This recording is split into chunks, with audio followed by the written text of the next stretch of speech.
In the heart of Ontario, nestled among the whispering pines and the serene, snow-covered landscapes, lies the small town of Ravenwood. It's a place where everybody knows your name, where the local diner serves up warmth both in smiles and in steaming cups of coffee. The town, a picturesque embodiment of harmony, thrives on its simplicity and the close-knit bonds of its residents. But beneath this idyllic facade, as in every town, lies a web of stories, of secrets whispered beneath a rustle of leaves, stories that bind each soul to another. It was in this unassuming backdrop that Grant Mozzie found himself, a man whose life was anything but ordinary. Once a renowned shock jock, Grant's voice had thundered through the metropolises, stirring controversies and awakening the masses, with his bold and often outrageous opinions. His career, a tumultuous journey of peaks and troughs, had seen the brightest spotlights and the darkest shadows. But times change, and so do fortunes. Following a particularly fiery scandal that had burned too many bridges, Grant's path led him away from the city's blinding lights to the tranquil embrace of Ravenwood.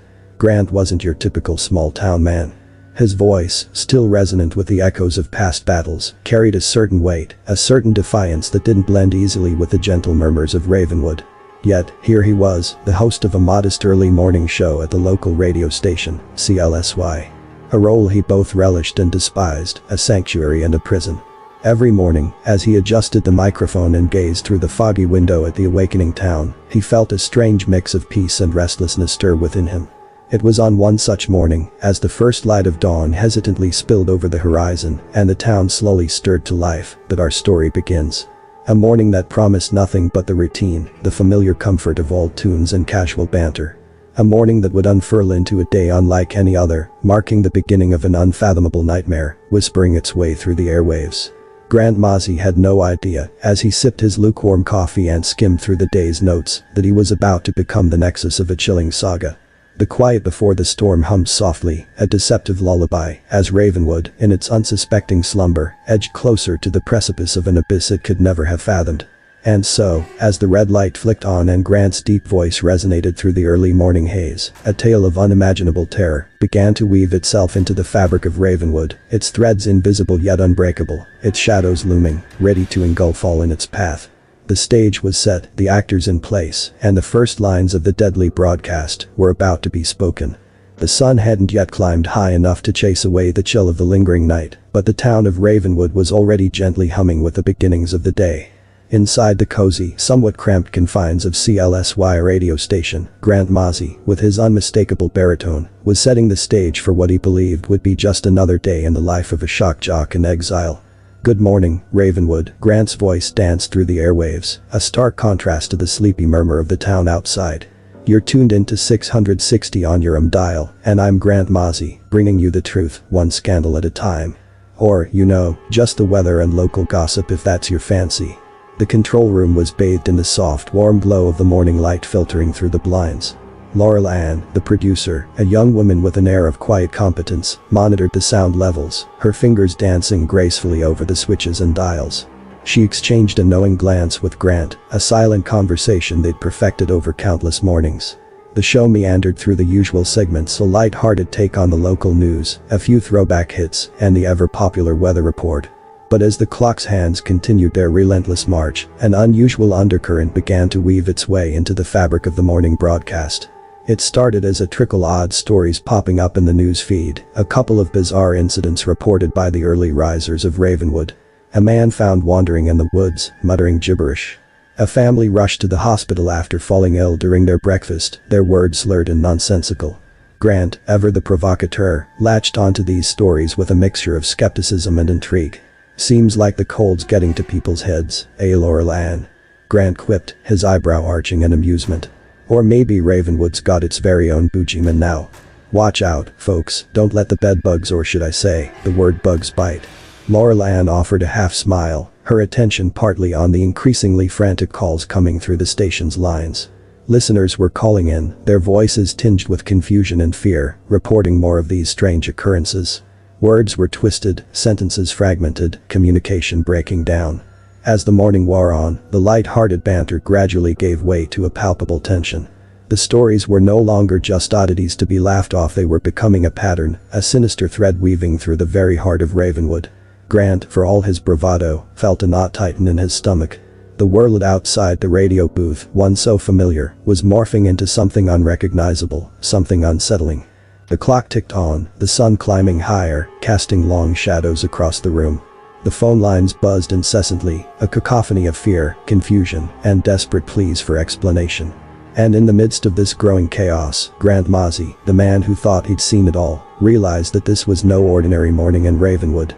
This was the beginning of something far more chilling, a story that would demand to be told, a tale of terror that would forever be etched in the annals of the town's history. And as the reality of the situation began to sink in, as the lines between the broadcast and the burgeoning nightmare blurred, Grant Mozzie knew that the role he was about to play was not just that of a narrator, but of a reluctant harbinger of a truth far more terrifying than any story he had ever told. The morning wore on, the light outside growing stronger, but inside the CLSY radio station, the atmosphere was thickening with an unease that filtered through the crackling airwaves. Grant Mozzie, once the master of ceremonies, now felt like a spectator to an unfolding drama that defied explanation.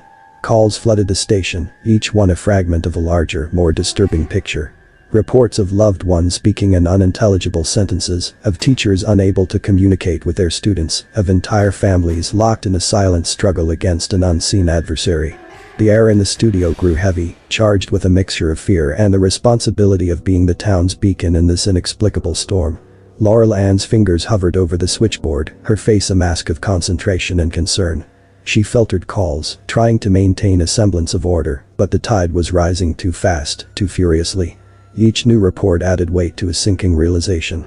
Ravenwood was in the grip of something far beyond the ordinary, a crisis that defied logic and understanding. Grant took a deep breath, his mind racing. This was no longer a show, no longer entertainment. It was real, it was happening, and it was happening now. He leaned into the microphone, his voice no longer carrying the light, mocking tone of the shock jock, but the grave timbre of a man staring into the abyss. Ravenwood, if you're out there, if you're listening, stay calm. We don't know what this is yet, but we're with you. You're not alone. Grant's words cut through the static, a lifeline in the growing darkness. The reports were becoming clearer, more focused, as if the town itself was slowly finding its voice amidst the chaos. The virus, if that's what it could be called, was unlike any pathogen known to man. It wasn't spread through touch, or blood, or air. It was spread through language, through the very words that were meant to bring people together. The realization was as chilling as it was baffling. Words, the tool of Grant's trade, the essence of communication and connection, had become weaponized, a means of infection. In the studio, the team scrambled to piece together information, to make sense of the senseless. Sydney Breyer, the station's intern, her eyes wide with a mix of fear and determination, trawled the internet, searching for any scrap of information that might shed light on the situation. Dr. Mendez, the town's physician and a regular guest on the show, was on the line, his voice a mix of professional calm and underlying urgency. We don't know how it's spreading, Grant. It's like nothing we've ever seen. People are. They're losing their ability to communicate, to understand. It's isolating them, turning them against each other. Dr. Mendez's words were a cold splash of reality. The studio, once a haven of warmth and noise, felt like a fortress under siege. The staff, isolated from the world outside, became the unlikely custodians of sanity in a town slipping into madness. Grant, Laurel Ann, Sydney, and the few others present knew that their words carried weight, that their broadcast was a lifeline to the town, a beacon in the unsettling fog that had descended upon Ravenwood. As the morning gave way to afternoon, the situation outside the studio walls grew increasingly dire. The town, once a picture of tranquility, was now a canvas of confusion and fear. Families barricaded themselves in their homes, the streets were deserted, and the haunting silence was broken only by the occasional siren, a stark reminder of the unfolding crisis. Inside the studio, Grant Mozzie faced the microphone, the reality of his role, his responsibility, weighing heavily on his shoulders. This was no longer about ratings, about controversy or entertainment. It was about survival, about holding the thin thread that kept Ravenwood from unraveling completely. And as the broadcast continued, a lifeline in the darkness, the team at CLSY radio station braced themselves against the tide, their voices a beacon of hope in a town gripped by a fear as profound as it was incomprehensible. The outbreak had begun, and Ravenwood, once a whisper in the wilderness, had become the epicenter of a story that would echo far beyond its borders, a tale of terror, of unity, of the indomitable human spirit facing the unknown. The once familiar studio of CLSY had transformed into an island in a sea of chaos. As the reality of the outbreak set in, the team made the decision to self-quarantine within the station. The world outside the frosted windows seemed to recede, leaving only the voices of Ravenwood residents echoing through the phone lines, each call a reminder of the invisible threat lurking in their own words. Grant Mozzie, once the flamboyant voice of controversy, now bore the weight of a guardian of sanity in a town losing its grip on reality. His voice, a steady drum in the quiet storm, filled the homes of the isolated, the scared, the afflicted. Yet, beneath the calm he projected, his own fear knotted him, a fear not just for himself, but for the town he had unwittingly become a part of. Laurel Ann, her face a canvas of focus and worry, manned the phones and the equipment with a resolve that belied her years. Sydney, her youthful exuberance dimmed by the gravity of the situation, scoured the internet for any snippet of information, any clue that might help them understand the incomprehensible. The station, a vessel in the gathering storm, buzzed with a tense energy, a collective resolve to keep broadcasting, to keep connecting, to keep Ravenwood from slipping into the abyss. As the day turned to evening, the confinement began to chisel at the edges of their resolve. The walls of the studio, once a cocoon of warmth, now seemed to close in on them. The voices on the other end of the line painted a picture of a town unraveling, of families torn apart not by disease, but by language itself. The very fabric of community, of humanity, seemed to fray with every garbled word, every confused plea for help. Grant took a moment, his eyes closed, leaning back in his chair. The weight of each word he spoke was a burden he had never imagined bearing. In the quiet between calls, the silence spoke volumes, a reminder of the isolation that now gripped Ravenwood. The familiar, now alien, the mundane, now a minefield. The tension within the station built with the pressure outside. Personalities clashed softly in the cramped space, each member of the team grappling with their own fears, their own frustrations. Dr. Mendez, still on the line, offered a voice of clinical calm, but the uncertainty in his tone was a mirror to their own. Language is the carrier, but we don't know how, we don't know why, he said, his voice a thread of sanity in the unraveling tapestry of Ravenwood. We have to be careful, every word we speak is a potential vector. The words hung heavy in the studio, a spectral warning that underscored their every interaction. The team communicated in cautious whispers, in scribbled notes, in shared glances loaded with unspoken understanding. The fear of the virus had transcended its physical manifestation, becoming a psychological specter that haunted the very means by which they sought to combat it. Outside, the sun dipped below the horizon, casting long shadows across the silent town. Inside, the glow of the control board, the hum of the equipment, the soft shuffle of movement, provided a counterpoint to the growing darkness. In the heart of Ravenwood, the small band of broadcasters held their ground, a beacon of light and sound in a world where both had become perilous, a lighthouse guiding a town adrift in a sea of uncharted terror. As the night deepened, the resolve of the team solidified, a silent pact made in the heart of the storm. They were the voice of Ravenwood, the thread that held the community together in the face of an unfathomable threat. And in that studio, as the world outside held its breath, Grant Mozzie and his team prepared to face whatever the darkness brought, their words a shield against the encroaching silence, their broadcast a defiant cry in the face of the unspeakable. As the night enveloped Ravenwood, the small team inside the radio station found themselves in a relentless quest for understanding. The world outside had become a puzzle, each piece more confounding than the last, and it was their self-imposed duty to assemble it, to make sense of the senseless. Grant, his voice now a familiar presence in the quiet homes of the isolated town, became the conduit for a stream of fragmented information. Each call that came through was a voice from the front lines, a personal account of the unfolding tragedy. The stories were varied, each unique in its despair, but a pattern was emerging, a sinister rhythm to the chaos. Dr. Mendez, ever the scientist, offered a perspective grounded in medicine and logic. But even his voice, usually so sure, so steady, betrayed a note of bewilderment. It's like the language itself is infected, he mused, his words a cold comfort. As if the words we've used for centuries, our most basic tool for connection, have turned against us. In the dim light of the studio, Sydney pored over her laptop, her young face lit by the screen's glow.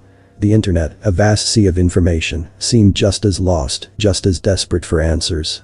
Reports from outside Ravenwood spoke of similar outbreaks, of quarantines, of governments scrambling to respond to an enemy they couldn't see, couldn't understand.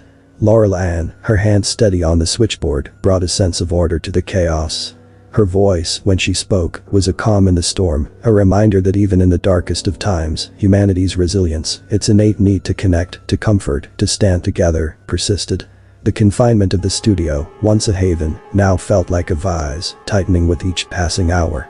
But within its walls, a plan was forming, a strategy born of necessity and desperation. If language was the carrier, then understanding it, mastering it, might be the key. Grant took to the airwaves, his voice a beacon in the dark. Ravenwood, we're here with you, we're fighting with you. Words have power, we've always known that. But now, we need to understand that power, to harness it. If you have any information, any insight, share it with us. Together, we can find a way through this. The response was immediate, a flood of voices eager to contribute, to be a part of the solution. Linguists, programmers, teachers, everyday people touched by the crisis, all brought their pieces to the puzzle. And slowly, painstakingly, a picture began to emerge. The virus, if it could be called that, had patterns, rules. Certain words, certain sounds seemed to trigger its spread. But it was more than just the words, it was context, intonation, the complex web of human communication that had become a minefield. As the night wore on, the team at CLSY, bound by a shared purpose, worked tirelessly. Grant's voice, a thread weaving through the fabric of Ravenwood, brought the town together in a collective act of defiance, a shared quest for understanding. The studio, a crucible of hope and determination, became the heart of a community fighting back against an enemy that had turned their most basic instinct, the need to connect through language, into a weapon of isolation and fear.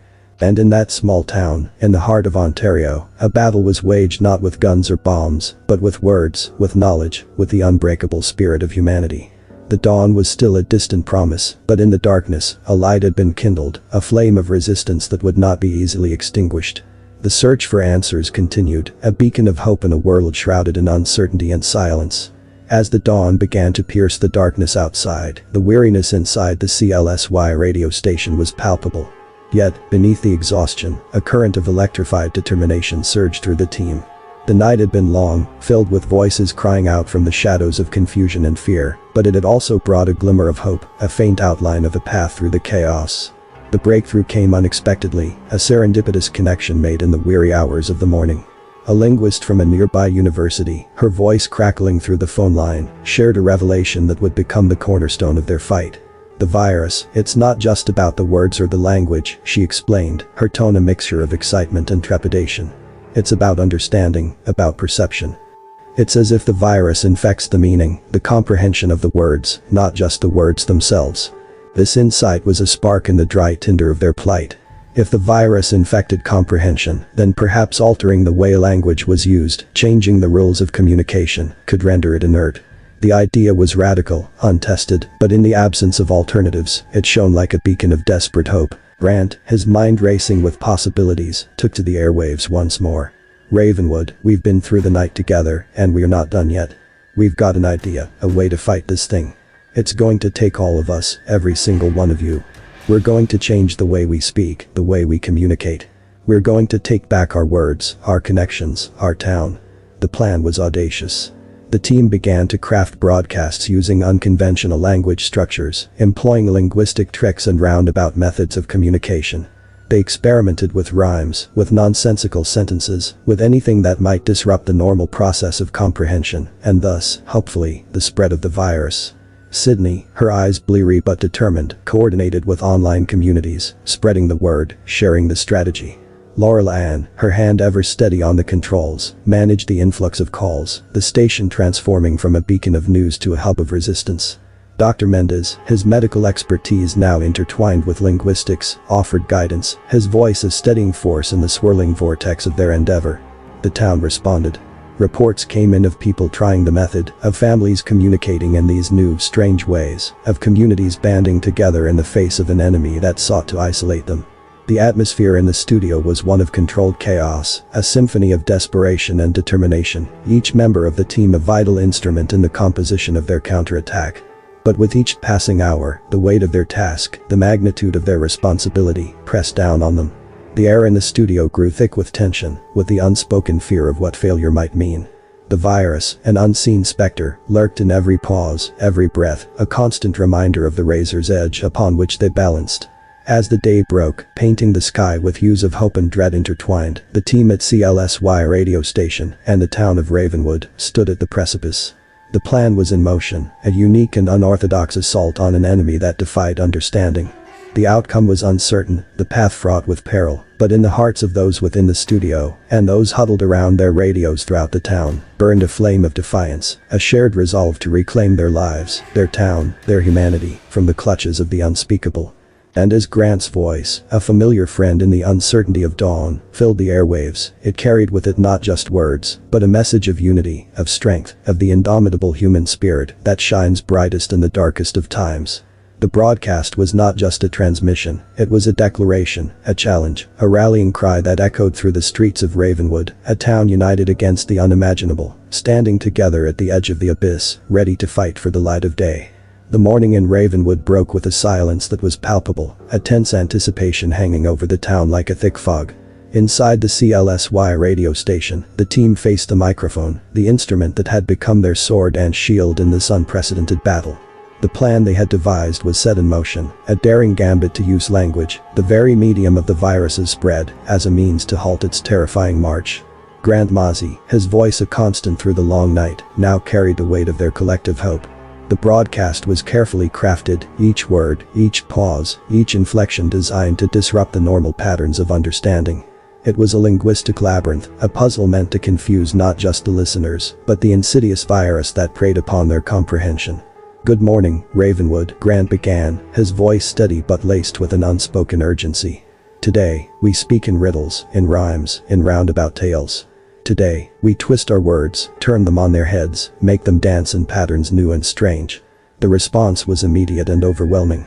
Calls flooded the station, voices crackling through the lines, speaking in broken sentences, in nonsensical phrases, all in a desperate effort to break the virus's hold. The town, once silent and isolated, was now a cacophony of resistance, a chorus of defiance against the unseen enemy. In the studio, the team worked tirelessly, coordinating the efforts, guiding the town in this unorthodox battle. Laurel Ann managed the flood of calls with a calm efficiency, her face a mask of focus. Sydney, her fingers flying over the keyboard, spread the word beyond Ravenwood, her messages a digital beacon to the world outside. And Dr. Mendez, his voice a steady presence on the line, offered support, a reminder that they were not alone in their fight. The broadcast continued, a stream of distorted language, of poetry and nonsense intertwined. It was a surreal symphony, a desperate incantation against the darkness that sought to engulf them. The words flowed not just from the studio, but from every home, every street corner, every heart in Ravenwood. The town, in its defiance, had become a living, breathing testament to the power of unity, of creativity, of the unyielding human spirit. But as the day wore on, the uncertainty weighed heavily on the team. The air in the studio was thick with tension, the fear of what might come, of what might not, a silent specter looming over their efforts. The virus, an enigma wrapped in a riddle, offered no easy answers, no clear signs of defeat or victory. As the sun began its descent, painting the sky with streaks of crimson and gold, the town of Ravenwood stood at a crossroads. The broadcast, a unique and daring assault on the unspeakable horror that had gripped them, had gone out into the world. But the outcome, the future, remained shrouded in uncertainty. In the heart of the town, in the small radio station that had become a fortress of hope, Grant Mozzie and his team faced the fading light, their voices a beacon in the gathering dusk. They had done what they could, what they must. Now, the silence spoke louder than words, a quiet that stretched across the town, across the airwaves, a pause in the breath of the world, waiting, watching, for what dawn might bring. And as the night closed in, the fate of Ravenwood, of the voices that had risen in unity against the darkness, hung in the balance, a tale of terror and triumph, of a broadcast that had become a battle cry, a story that would be told in whispers and shouts, in the silence and the noise, for years to come. The deadly broadcast had been sent out into the ether, and now, only time would tell its true power, its true cost. In the days that followed, the town of Ravenwood found itself in a surreal state of limbo. The streets, once filled with the echoes of confusion and fear, were now silent, as if the town itself was holding its breath, waiting for the veil of uncertainty to lift. Inside the CLSY radio station, the weary team watched the dawn break, a new day rising on a town forever changed. The broadcast, their audacious attempt to turn the tide against the invisible enemy, had been sent out into the world. Now, they were left with the aftermath, the silence, and the question that hung heavy in the air. Had it worked? Grant Mozzie, the voice that had guided Ravenwood through the darkest of nights, sat before the microphone, the red on-air light casting a faint glow in the dim light of the morning. His voice, when he spoke, carried the weight of their collective ordeal, a testament to the resilience, the fear, the hope, and the unspeakable horror they had faced. Ravenwood, he began, his voice a gentle echo in the silence. We've been through the unimaginable together. We stood at the edge of the abyss, and we faced it, not with weapons or words of war, but with the very essence of what makes us human. Our creativity, our unity, our indomitable spirit. The response from the town was a gradual awakening, a tentative step towards normalcy. Reports trickled in, stories of families reuniting, of words spoken without fear, of life slowly, cautiously resuming its rhythm. But the scars were deep, the memories fresh, and the shadow of what had transpired lingered in the haunted glances, in the unspoken words, in the quiet that was no longer just a pause, but a reminder. The virus, that insidious specter that had turned language against itself, had receded, its grip loosened by the collective will of a town that refused to succumb to silence. But it left in its wake a community forever altered, a reminder of the fragility of the world they had taken for granted. In the aftermath, Grant and his team at CLSY became not just witnesses to the story, but a part of it, their voices etched into the narrative of Ravenwood, a narrative of terror, of courage, of a night when the world seemed to teeter on the brink of silence. They had faced the unimaginable, and they had emerged not victorious, but changed, a testament to the power of unity, of resilience, of the enduring human spirit. The future was uncertain, the path forward shrouded in the echoes of the past. But in the heart of Ravenwood, in the small radio station that had stood as a beacon in the darkness, there was a glimmer of hope, a whisper of a new beginning. As Grant signed off, his voice a familiar comfort in the new dawn, the town of Ravenwood, its story forever woven into the fabric of the human tapestry, faced a future with a cautious optimism, a shared understanding of the power of words, the strength of community, and the unbreakable bond of shared humanity. And so, the tale of the deadly broadcast came to a close, not with a definitive end, but with a quiet continuation, a story that would be told and retold, a reminder of the night when Ravenwood stood at the edge of the abyss and spoke, not in whispers of fear, but in a chorus of defiance, a chorus that would resonate through the ages, a testament to the indomitable spirit that defines us all. Thank you for listening. We hope you enjoyed the video. We highly recommend you watch the next video here. Oops. I'm waiting for you to click. Yes, you've clicked. Happy watching.